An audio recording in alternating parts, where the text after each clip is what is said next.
العجز والكسل والجبن والبخل والكفر والفقر والغيبة والنميمة والشرك والشقاق والنفاق.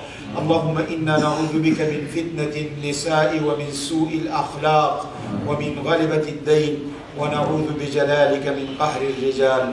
اللهم إنك عفو كريم تحب العفو فاعف عنا. اللهم إن اسمك عظيم ووجهك كريم وعرشك جليل، وأنت يا الله غفور حليم تحب العفو فاعف عنا. فلك الحمد ولك الثناء كما أثنيت على نفسك، ولك الحمد والثناء في الليل والنهار، فلك الحمد والثناء الجميل، فلك الحمد والثناء الحسن، فلك الحمد والثناء في كل زمان وفي كل مكان. وصلى الله تعالى على خير خلقه محمد وآله وصحبه أجمعين. تقبل دعاءنا برحمتك يا أرحم الراحمين.